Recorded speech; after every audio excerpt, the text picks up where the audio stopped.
In nomine Patris et Filii et Spiritus Sancti. Amém.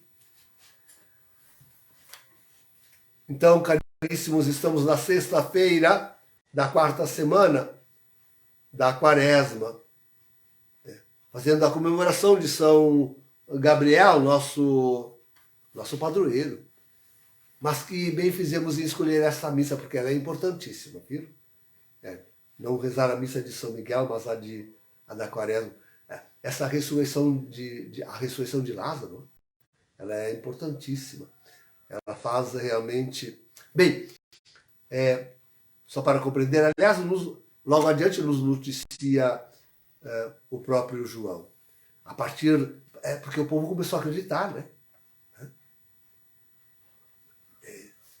Vejam, importante isso.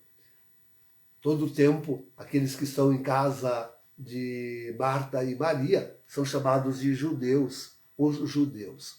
E o Evangelho de Jesus, o Evangelho de João é claro nisto. Né?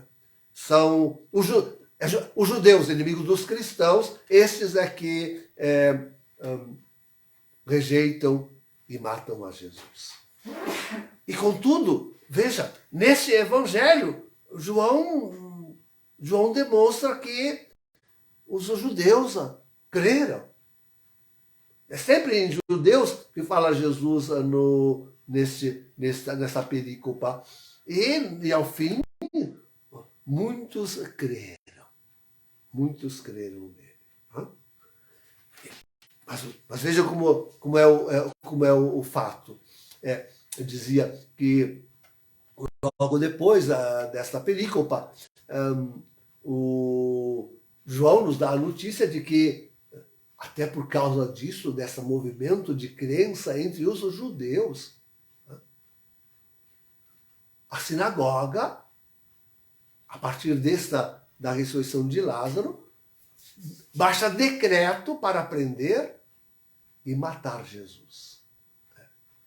Tanto, então, isso é seríssimo, tanto que Jesus foge, tem que ir para casa, para terras de samaritanos, de hereges. Né? Jesus vai para a casa de samaritanos, para a casa de hereges. Agora eu lembrei, não estamos nós em terra de samaritanos e de hereges? Porque nós somos tratados assim, queridos. Nós somos tratados assim, como aqueles que saíram da igreja, como aqueles que se transformaram em hereges. É assim que nós somos tidos e tratados. É bem assim, bem assim. E Jesus se retira. E fica uns bons meses lá, até que chegue a Páscoa. Até que chegue a Páscoa. Ele não podia se aproximar mais de Jerusalém. Ele sabia que, em se aproximando de lá, cumpriria o decreto. O decreto da sua prisão e da consequente morte. Então, esse evangelho é importantíssimo. Já é importantíssimo porque vira isso. Mas hoje, sim, detenhamos-nos sobre esse aspecto, que é uma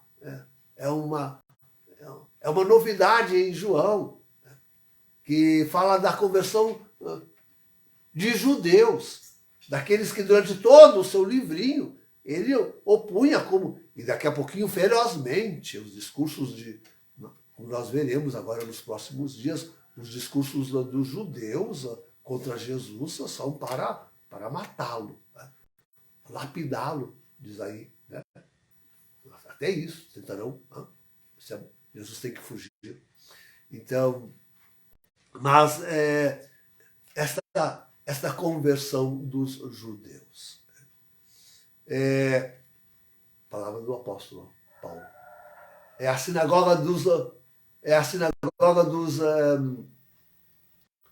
como é que diz o apóstolo? É a sinagoga dos demônios que ordena e quer a morte de Jesus. Porque Jesus é a vida. Ele é a ressurreição. Jesus é a vida e é a ressurreição trazida a este mundo. talvez nunca, ninguém jamais poderá compreender esse evangelho quanto nós, queridos, quanto nós. Os judeus de hoje, os judeus modernos, que é a humanidade, a qual foi reduzida à humanidade, que é a contra-igreja. A contra-igreja, não é por nada que Jorge Mário Bergoglio é tão sionista, tão amigo de judeus, não é por nada. O mundo judaizou. Aliás, por falar nisso, eu sempre admiro dessas religiões evangélicas aí, essas que hoje os homens criam, não estou falando das tradicionais, mas essas que os homens agora criaram aí, a rodo, né? A rodo, acabam todas judaizando também, viu? Apegam-se só ao Antigo Testamento e há aqueles que, inclusive, usando aquele manto de oração branco com listas e com títulos judaicos de patriarcas e não sei o quê, né? Seduzem o povo. Então, sim, o mundo judaizou, mas naquele termo joanino, isto é, tornou-se inimigos de Deus, inimigos de Jesus e de Deus. É isso que o mundo se tornou. O mundo judaizou. É nesse sentido. Tornou-se inimigos de Deus. Ferrenhos, tremendos, querem a sua morte. Querem a sua morte. O decreto já saiu. Não se deve suportar mais nesse mundo a Jesus e o seu Deus. Não se deve mais suportar nesse mundo. Nem Jesus, nem o Deus de Jesus. Não deve mais ser suportado. É fato que Jesus, então, persegue os seus discípulos. Persegue aquele... Jesus tanto fez para que crescêssemos.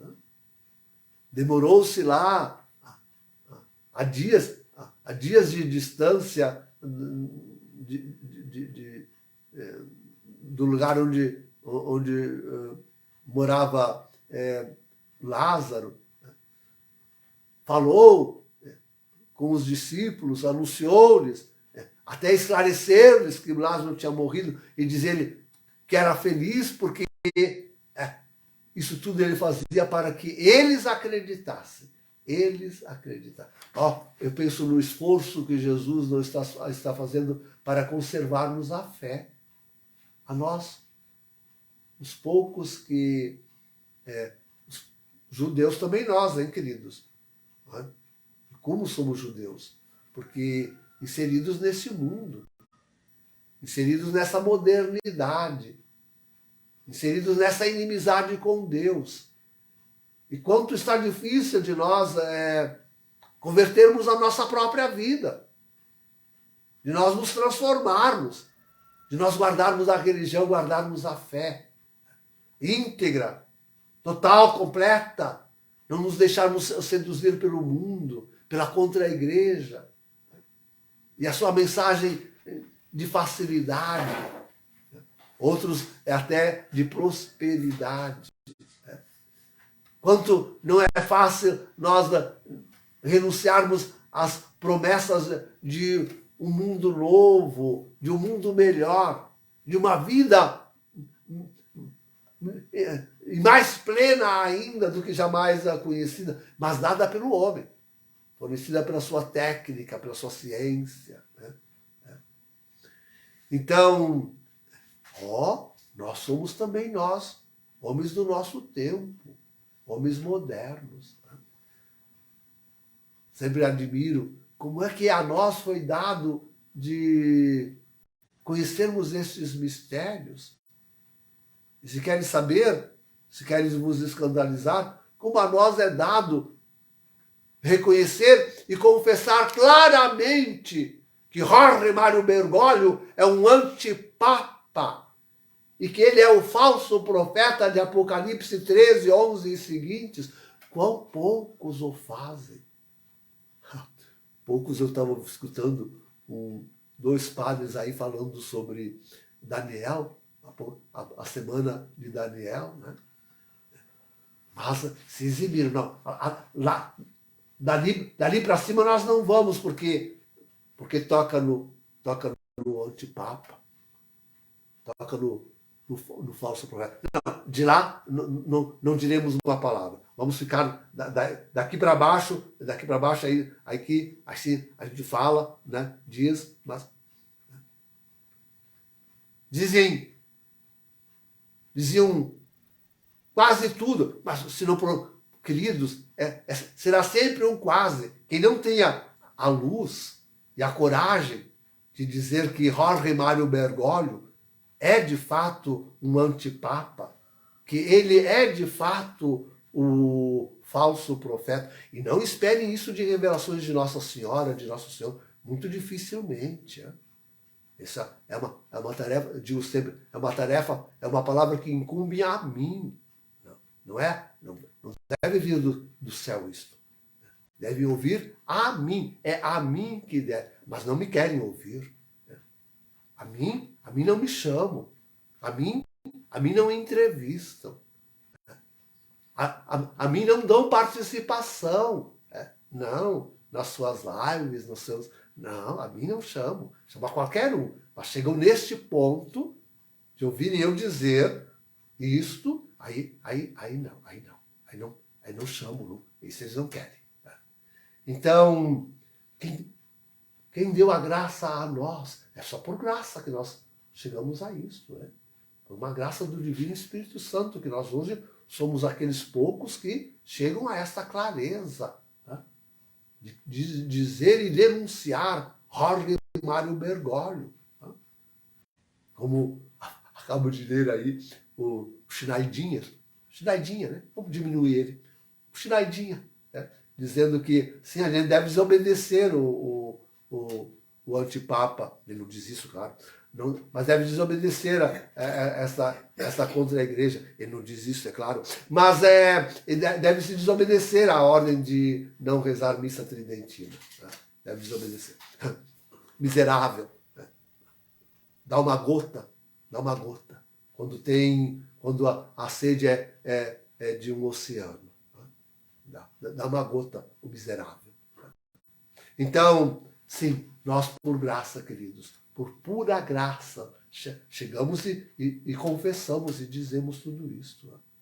E nos conservamos firmes e fortes na fé católica, íntegra, firme, aquela que ilumina o mundo, a luz do mundo de Jesus.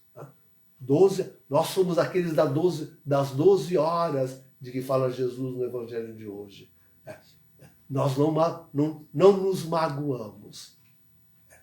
Ouviram no Evangelho de hoje? Nós somos aqueles que caminham durante o dia e não nos magoamos. Os outros todos preferem, se não as trevas da meia-noite, o lusco-fusco traiçoeiro do ainda não amanhecer. Ainda sequer amanhecer. Ainda não se esconder lá. Atrás de qualquer razão para não dizer que Francisco é um antipapa e que ele é o falso profeta. Atrás de qualquer razão para não confessar tudo isso que nós confessamos. Então, queridos, é por graça. É por graça que nós estamos aqui. É por graça. E Deus precisa destes poucos. Quer precisar destes poucos. Mas aqui estamos nós, digamos, a segunda leva de judeus falada por João no Evangelho de hoje, aqueles que acreditaram, aqueles que viram, celebraram a Páscoa e acreditaram. Então, hoje não celebrei São Miguel, porque estou atendendo ao convite de Nossa Senhora de celebrarmos essa Páscoa como se a última fosse. Faço questão de celebrar só rezo outra missa quando de fato ela é de segunda classe, pelo menos, né? Ou solenidade. Se não, reza a missa da quaresma. Eu dizia, que bom que escolhi isto, porque hoje nós não teríamos ouvido esse texto fundamental, importante, de preparação para a Páscoa. Preparemos-nos nós, preparemos-nos bem, compreendendo, queridos, que é preciso aderir a Jesus. E aderir fortemente a Jesus. E ir com ele a terras pagãs, se assim for necessário. Aos hereges, se assim for necessário. Mas confessar Jesus e o seu Deus diante do mundo que o rejeita, que o persegue, que quer matar o Deus de Jesus. Não quer mais. O exorcismo que faço ao meio-dia diz isso de Lúcifer. Logo virá aquele que levará isso ao extremo. Não é para pronunciar mais o nome de Deus e do seu Cristo sobre a face da terra. A isso querem chegar. A isso quer chegar o demônio. Que não se pronuncie mais o nome de Deus e do seu Cristo sobre a face da terra. Nós, queridos, conservemo-nos fortes e firmes, porque é a fé, só a fé em Jesus que salva, que dá a vida de ressuscitados, a vida eterna, a vida em comunhão com Deus. Em nome do Pai, do Filho e do Espírito Santo. Amém.